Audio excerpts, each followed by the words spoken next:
Paper 171. On the Way to Jerusalem. The day after the memorable sermon on the Kingdom of Heaven, Jesus announced that on the following day he and the apostles would depart for the Passover at Jerusalem, visiting numerous cities in southern Perea on the way.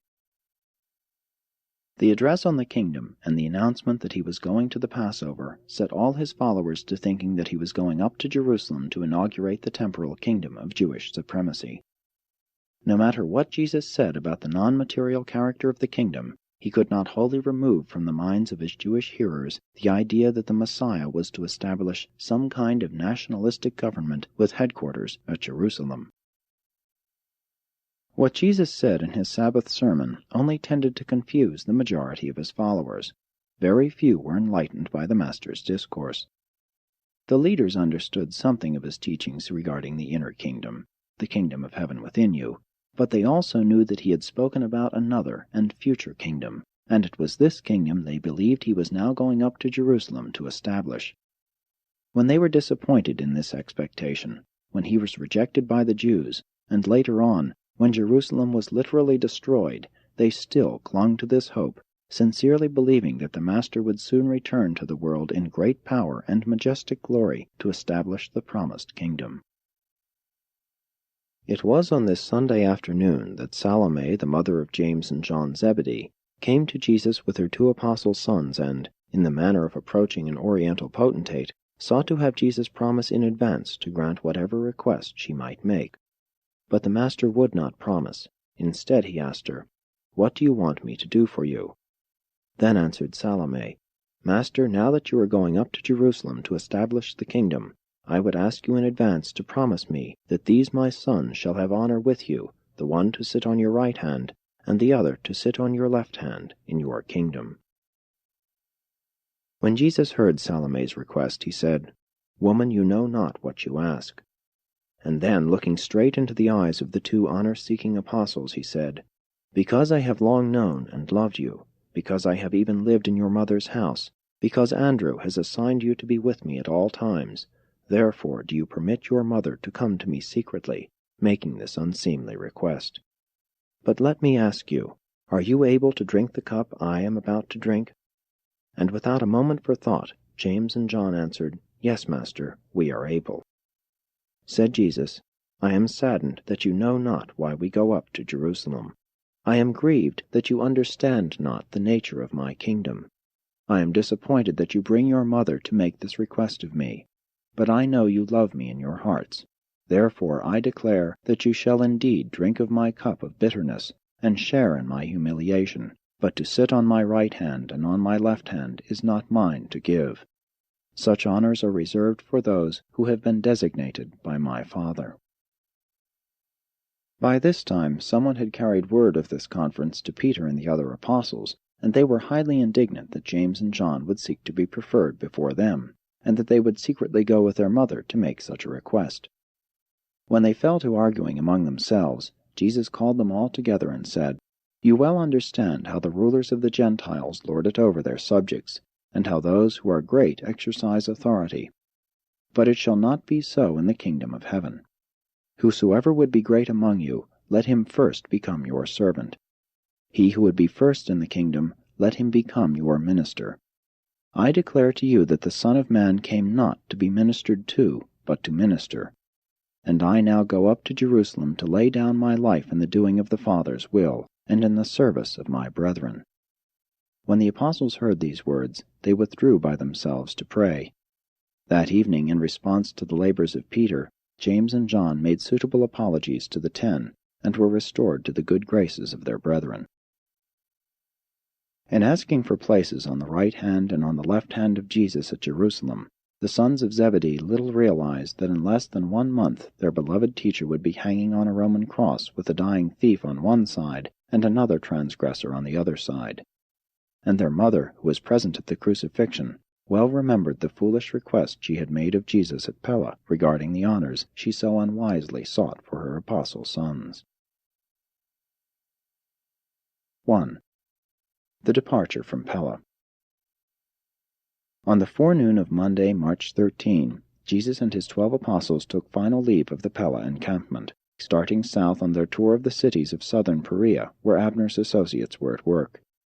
They spent more than 2 weeks visiting among the 70, and then went directly to Jerusalem for the Passover. When the Master left Pella, the disciples encamped with the apostles, about 1,000 in number, followed after him. About one half of this group left him at the Jordan ford on the road to Jericho, when they learned he was going over to Heshbon, and after he had preached the sermon on counting the cost. They went on up to Jerusalem, while the other half followed him for 2 weeks, visiting the towns in southern Perea. In a general way, most of Jesus' immediate followers understood that the camp at Pella had been abandoned, but they really thought this indicated that their Master at last intended to go to Jerusalem and lay claim to David's throne. A large majority of his followers never were able to grasp any other concept of the kingdom of heaven. No matter what he taught them, they would not give up this Jewish idea of the kingdom. Acting on the instructions of the Apostle Andrew, David Zebedee closed the visitors' camp at Pella on Wednesday, March 15. At this time, almost 4,000 visitors were in residence, and this does not include the 1,000 and more persons who sojourned with the apostles at what was known as the Teachers' Camp, and who went south with Jesus and the 12. Much as David disliked to do it, he sold the entire equipment to numerous buyers, and proceeded with the funds to Jerusalem, subsequently turning the money over to Judas Iscariot. David was present in Jerusalem during the tragic last week, taking his mother back with him to Bethsaida after the crucifixion. While awaiting Jesus and the apostles, David stopped with Lazarus at Bethany and became tremendously agitated by the manner in which the Pharisees had begun to persecute and harass him since his resurrection. Andrew had directed David to discontinue the messenger service, and this was construed by all as an indication of the early establishment of the kingdom at Jerusalem. David found himself without a job, and he had about decided to become the self-appointed defender of Lazarus, when presently the object of his indignant solicitude fled in haste to Philadelphia. Accordingly, some time after the resurrection, and also after the death of his mother, David betook himself to Philadelphia, having first assisted Martha and Mary in disposing of their real estate, and there, in association with Abner and Lazarus, he spent the remainder of his life, becoming the financial overseer of all those large interests of the kingdom which had their center at Philadelphia during the lifetime of Abner. Within a short time after the destruction of Jerusalem, Antioch became the headquarters of Pauline Christianity, while Philadelphia remained the center of the Abnerian kingdom of heaven. From Antioch, the Pauline version of the teachings of Jesus and about Jesus spread to all the Western world. From Philadelphia, the missionaries of the Abnerian version of the kingdom of heaven spread throughout Mesopotamia and Arabia, until the later times when these uncompromising emissaries of the teachings of Jesus were overwhelmed by the sudden rise of Islam. 2. On counting the cost. When Jesus and the company of almost 1,000 followers arrived at the Bethany ford of the Jordan, sometimes called Bethabara, his disciples began to realize that he was not going directly to Jerusalem. While they hesitated and debated among themselves, Jesus climbed upon a huge stone and delivered that discourse which has become known as counting the cost. The Master said, "You who would follow after me from this time on must be willing to pay the price of wholehearted dedication to the doing of my Father's will. If you would be my disciples, you must be willing to forsake father, mother, wife, children, brothers, and sisters. If any one of you would now be my disciple, you must be willing to give up even your life, just as the Son of Man is about to offer up his life for the completion of the mission of doing the Father's will on earth and in the flesh. If you are not willing to pay the full price, you can hardly be my disciple. Before you go further, you should each sit down and count the cost of being my disciple. Which one of you would undertake to build a watchtower on your lands without first sitting down to count up the cost to see whether you had money enough to complete it? If you fail thus to reckon the cost, after you have laid the foundation, you may discover that you are unable to finish that which you have begun, and therefore will all your neighbors mock you, saying, 'Behold, this man began to build, but was unable to finish his work.' Again, what king, when he prepares to make war upon another king, does not first sit down and take counsel as to whether he will be able, with 10,000 men, to meet him who comes against him with 20,000. If the king cannot afford to meet his enemy because he is unprepared, he sends an embassy to this other king, even when he is yet a great way off, asking for terms of peace. Now then, must each of you sit down and count the cost of being my disciple. From now on you will not be able to follow after us, listening to the teaching and beholding the works. You will be required to face bitter persecutions and to bear witness for this gospel in the face of crushing disappointment. If you are unwilling to renounce all that you are and to dedicate all that you have, then are you unworthy to be my disciple. If you have already conquered yourself within your own heart, you need have no fear of that outward victory which you must presently gain when the Son of Man is rejected by the chief priests and the Sadducees, and is given into the hands of mocking unbelievers. Now should you examine yourself to find out your motive for being my disciple. If you seek honor and glory, if you are worldly minded, you are like the salt when it has lost its savor. And when that which is valued for its saltiness has lost its savor, wherewith shall it be seasoned? Such a condiment is useless, it is fit only to be cast out among the refuse. Now have I warned you to turn back to your homes in peace, if you are not willing to drink with me the cup which is being prepared. Again and again have I told you that my kingdom is not of this world, but you will not believe me. He who has ears to hear, let him hear what I say. Immediately after speaking these words, Jesus, leading the 12, started off on the way to Heshbon, followed by about 500. After a brief delay, the other half of the multitude went on up to Jerusalem. His apostles, together with the leading disciples, thought much about these words, but still they clung to the belief that, after this brief period of adversity and trial, the kingdom would certainly be set up somewhat in accordance with their long-cherished hopes. 3. The PEREAN Tour. For more than 2 weeks, Jesus and the 12, followed by a crowd of several hundred disciples, journeyed about in southern Perea, visiting all of the towns wherein the 70 labored. Many Gentiles lived in this region, and since few were going up to the Passover feast at Jerusalem, the messengers of the kingdom went right on with their work of teaching and preaching. Jesus met Abner at Heshbon, and Andrew directed that the labors of the 70 should not be interrupted by the Passover feast. Jesus advised that the messengers should go forward with their work in complete disregard of what was about to happen at Jerusalem. He also counseled Abner to permit the women's corps, at least such as desired, to go to Jerusalem for the Passover. And this was the last time Abner ever saw Jesus in the flesh. His farewell to Abner was, "My son, I know you will be true to the kingdom, and I pray the Father to grant you wisdom that you may love and understand your brethren." As they traveled from city to city, large numbers of their followers deserted to go on to Jerusalem, so that, by the time Jesus started for the Passover, the number of those who followed along with him day by day had dwindled to less than 200. The apostles understood that Jesus was going to Jerusalem for the Passover. They knew that the Sanhedrin had broadcast a message to all Israel that he had been condemned to die, and directing that anyone knowing his whereabouts should inform the Sanhedrin.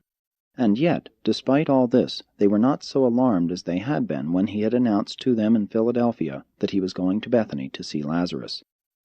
This change of attitude from that of intense fear to a state of hushed expectancy was mostly because of Lazarus's resurrection. They had reached the conclusion that Jesus might, in an emergency, assert his divine power and put to shame his enemies. This hope, coupled with their more profound and mature faith in the spiritual supremacy of their Master, accounted for the outward courage displayed by his immediate followers, who now made ready to follow him into Jerusalem in the very face of the open declaration of the Sanhedrin that he must die. The majority of the apostles and many of his inner disciples did not believe it possible for Jesus to die. They, believing that he was the resurrection and the life, regarded him as immortal and already triumphant over death. 4. Teaching at Livias. On Wednesday evening, March 29, Jesus and his followers encamped at Livias on their way to Jerusalem, after having completed their tour of the cities of southern Perea. It was during this night at Livias that Simon Zelotes and Simon Peter, having conspired to have delivered into their hands at this place more than 100 swords, received and distributed these arms to all who would accept them and wear them concealed beneath their cloaks. Simon Peter was still wearing his sword on the night of the Master's betrayal in the garden. Early on Thursday morning, before the others were awake, Jesus called Andrew and said, "Awaken your brethren, I have something to say to them."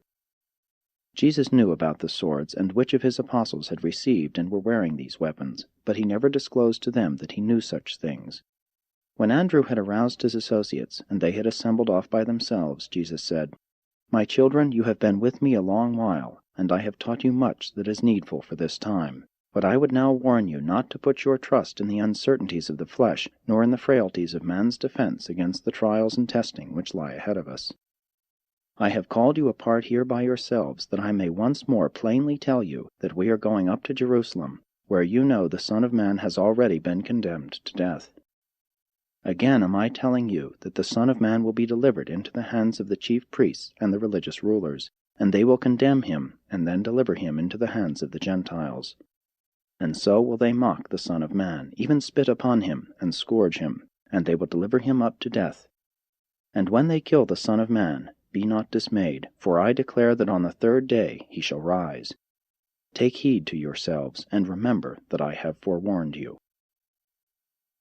Again were the apostles amazed, stunned, but they could not bring themselves to regard his words as literal. They could not comprehend that the Master meant just what he said. They were so blinded by their persistent belief in the temporal kingdom on earth, with headquarters at Jerusalem, that they simply could not, would not, permit themselves to accept Jesus' words as literal. They pondered all that day as to what the Master could mean by such strange pronouncements, but none of them dared to ask him a question concerning these statements. Not until after his death did these bewildered apostles wake up to the realization that the Master had spoken to them plainly and directly in anticipation of his crucifixion. It was here at Livias, just after breakfast, that certain friendly Pharisees came to Jesus and said, "Flee in haste from these parts, for Herod, just as he sought John, now seeks to kill you. He fears an uprising of the people and has decided to kill you. We bring you this warning that you may escape." And this was partly true. The resurrection of Lazarus frightened and alarmed Herod, and knowing that the Sanhedrin had dared to condemn Jesus, even in advance of a trial, Herod made up his mind either to kill Jesus or to drive him out of his domains. He really desired to do the latter, since he so feared him that he hoped he would not be compelled to execute him. When Jesus heard what the Pharisees had to say, he replied, "I well know about Herod and his fear of this gospel of the kingdom. But, mistake not, he would much prefer that the Son of Man go up to Jerusalem to suffer and die at the hands of the chief priests. He is not anxious, having stained his hands with the blood of John, to become responsible for the death of the Son of Man. Go you and tell that fox that the Son of Man preaches in Perea today, tomorrow goes into Judea, and after a few days will be perfected in his mission on earth, and prepared to ascend to the Father."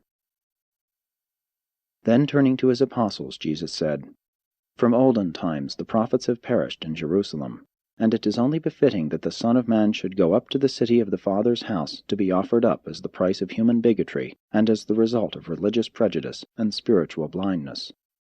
O Jerusalem, Jerusalem, which kills the prophets and stones the teachers of truth! How often would I have gathered your children together, even as a hen gathers her own brood under her wings, but you would not let me do it. Behold, your house is about to be left to you desolate. You will many times desire to see me, but you shall not. You will then seek, but not find me." And when he had spoken, he turned to those around him and said, "Nevertheless, let us go up to Jerusalem to attend the Passover, and do that which becomes us in fulfilling the will of the Father in heaven." It was a confused and bewildered group of believers who this day followed Jesus into Jericho. The apostles could discern only the certain note of final triumph in Jesus' declarations regarding the kingdom. They just could not bring themselves to that place where they were willing to grasp the warnings of the impending setback. When Jesus spoke of rising on the third day, they seized upon this statement as signifying a sure triumph of the kingdom immediately following an unpleasant preliminary skirmish with the Jewish religious leaders. The third day was a common Jewish expression signifying presently or soon thereafter. When Jesus spoke of rising, they thought he referred to the rising of the kingdom. Jesus had been accepted by these believers as the Messiah, and the Jews knew little or nothing about a suffering Messiah. They did not understand that Jesus was to accomplish many things by his death which could never have been achieved by his life. While it was the resurrection of Lazarus that nerved the apostles to enter Jerusalem, it was the memory of the transfiguration that sustained the Master at this trying period of his bestowal. 5. The blind man at Jericho. Late on the afternoon of Thursday, March 30, Jesus and his apostles, at the head of a band of about 200 followers, approached the walls of Jericho. As they came near the gate of the city, they encountered a throng of beggars, among them one Bartimaeus, an elderly man who had been blind from his youth. This blind beggar had heard much about Jesus, and knew all about his healing of the blind Josiah at Jerusalem.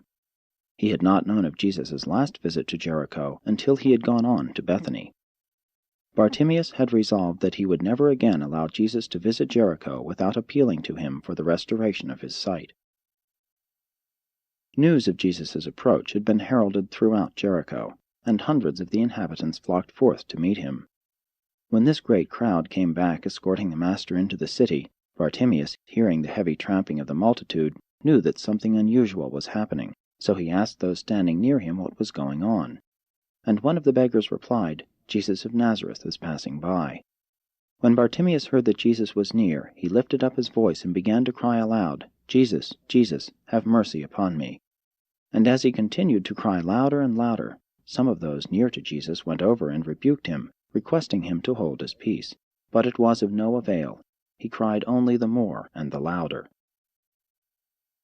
When Jesus heard the blind man crying out, he stood still. And when he saw him, he said to his friends, "Bring the man to me." And then they went over to Bartimaeus, saying, "Be of good cheer, come with us, for the Master calls for you." When Bartimaeus heard these words, he threw aside his cloak, springing forward toward the center of the road, while those nearby guided him to Jesus. Addressing Bartimaeus, Jesus said, "What do you want me to do for you?" Then answered the blind man, "I would have my sight restored." And when Jesus heard this request and saw his faith, he said, "You shall receive your sight. Go your way, your faith has made you whole." Immediately he received his sight, and he remained near Jesus, glorifying God, until the Master started on the next day for Jerusalem, and then he went before the multitude, declaring to all how his sight had been restored in Jericho. 6. The visit to Zacchaeus.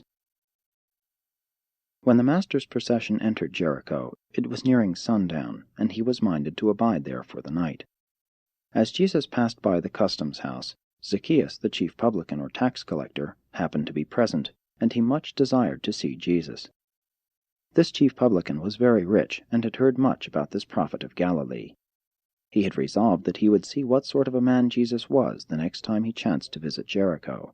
Accordingly, Zacchaeus sought to press through the crowd, but it was too great, and being short of stature, he could not see over their heads. And so the chief publican followed on with the crowd until they came near the center of the city, and not far from where he lived. When he saw that he would be unable to penetrate the crowd, and thinking that Jesus might be going right on through the city without stopping, he ran on ahead and climbed up into a sycamore tree whose spreading branches overhung the roadway. He knew that in this way he could obtain a good view of the Master as he passed by. And he was not disappointed, for, as Jesus passed by, he stopped and, looking up at Zacchaeus, said, "Make haste, Zacchaeus, and come down, for tonight I must abide at your house." And when Zacchaeus heard these astonishing words, he almost fell out of the tree in his haste to get down, and going up to Jesus, he expressed great joy that the Master should be willing to stop at his house.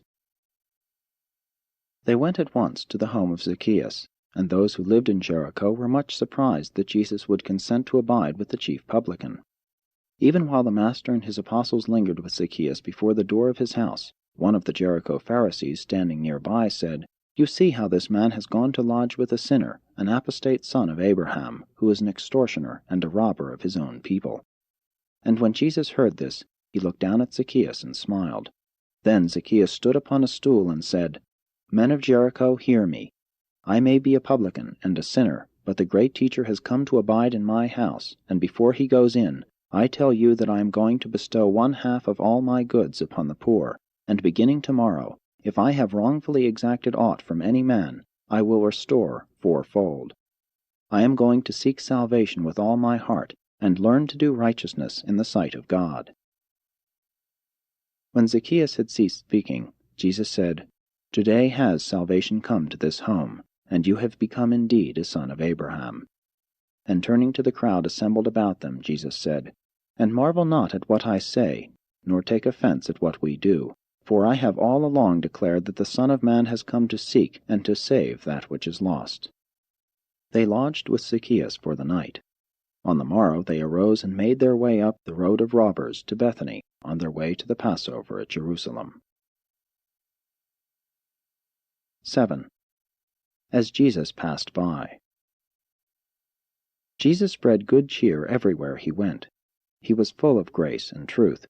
His associates never ceased to wonder at the gracious words that proceeded out of his mouth.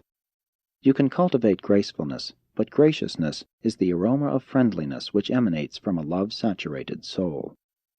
Goodness always compels respect, but when it is devoid of grace, it often repels affection.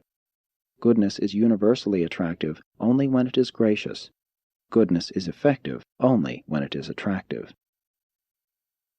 Jesus really understood men, therefore could he manifest genuine sympathy and show sincere compassion. But he seldom indulged in pity. While his compassion was boundless, his sympathy was practical, personal, and constructive. Never did his familiarity with suffering breed indifference, and he was able to minister to distressed souls without increasing their self-pity. Jesus could help men so much because he loved them so sincerely. He truly loved each man, each woman, and each child. He could be such a true friend because of his remarkable insight. He knew so fully what was in the heart and in the mind of man. He was an interested and keen observer. He was an expert in the comprehension of human need, clever in detecting human longings. Jesus was never in a hurry. He had time to comfort his fellow men as he passed by, and he always made his friends feel at ease. He was a charming listener. He never engaged in the meddlesome probing of the souls of his associates. As he comforted hungry minds and ministered to thirsty souls, the recipients of his mercy did not so much feel that they were confessing to him, as that they were conferring with him. They had unbounded confidence in him, because they saw he had so much faith in them. He never seemed to be curious about people, and he never manifested a desire to direct, manage, or follow them up. He inspired profound self-confidence and robust courage in all who enjoyed his association. When he smiled on a man, that mortal experienced increased capacity for solving his manifold problems. Jesus loved men so much and so wisely that he never hesitated to be severe with them when the occasion demanded such discipline. He frequently set out to help a person by asking for help. In this way he elicited interest, appealed to the better things in human nature. The Master could discern saving faith in the gross superstition of the woman who sought healing by touching the hem of his garment. He was always ready and willing to stop a sermon or detain a multitude while he ministered to the needs of a single person, even to a little child. Great things happened not only because people had faith in Jesus, but also because Jesus had so much faith in them. Most of the really important things which Jesus said or did seemed to happen casually as he passed by. There was so little of the professional, the well-planned, or the premeditated in the Master's earthly ministry. He dispensed health and scattered happiness naturally and gracefully as he journeyed through life. It was literally true, he went about doing good. And it behooves the Master's followers in all ages to learn to minister as they pass by, to do unselfish good as they go about their daily duties. 8. Parable of the Pounds. They did not start from Jericho until near noon, since they sat up late the night before while Jesus taught Zacchaeus and his family the gospel of the kingdom.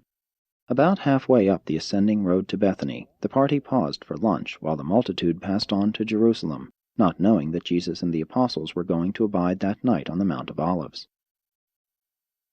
The parable of the pounds, unlike the parable of the talents, which was intended for all the disciples, was spoken more exclusively to the apostles, and was largely based on the experience of Archelaus and his futile attempt to gain the rule of the kingdom of Judea.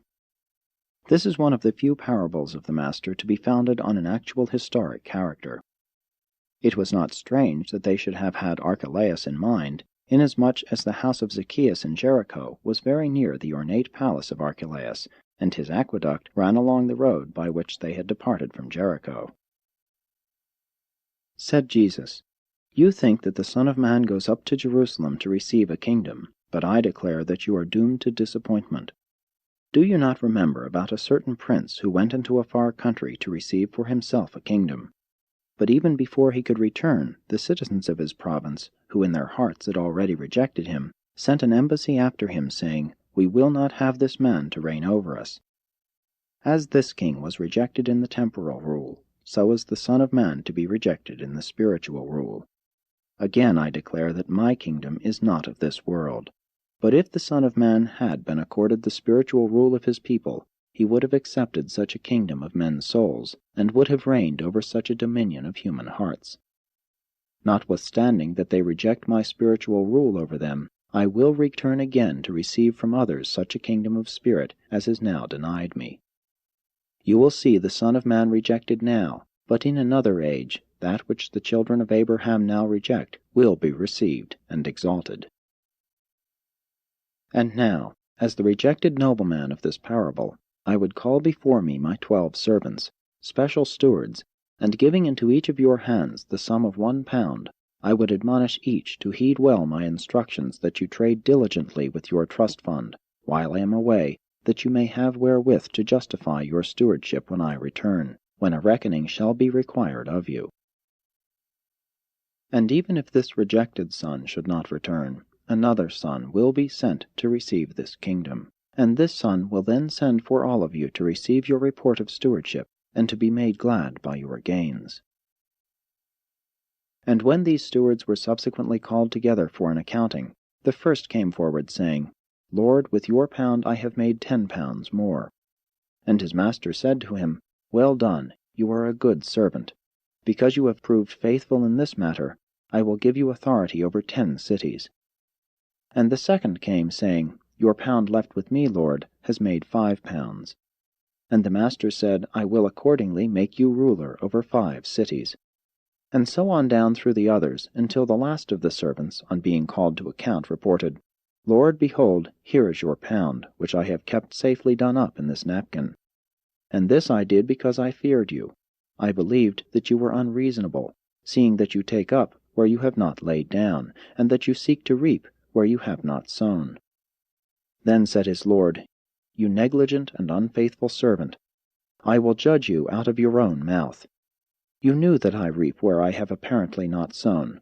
Therefore you knew this reckoning would be required of you. Knowing this, you should have at least given my money to the banker, that at my coming I might have had it with proper interest." And then said this ruler to those who stood by, "Take the money from this slothful servant, and give it to him who has 10 pounds. And when they reminded the master that such a one already had 10 pounds, he said, "To every one who has shall be given more, but from him who has not, even that which he has shall be taken away from him." And then the apostles sought to know the difference between the meaning of this parable and that of the former parable of the talents. But Jesus would only say, in answer to their many questions, "Ponder well these words in your hearts, while each of you finds out their true meaning." It was Nathanael who so well taught the meaning of these 2 parables in the after years, summing up his teachings in these conclusions. 1. Ability is the practical measure of life's opportunities. You will never be held responsible for the accomplishment of that which is beyond your abilities. 2. Faithfulness is the unerring measure of human trustworthiness. He who is faithful in little things is also likely to exhibit faithfulness in everything consistent with his endowments. 3. The master grants the lesser reward for lesser faithfulness when there is like opportunity. 4. He grants a like reward for like faithfulness when there is a lesser opportunity.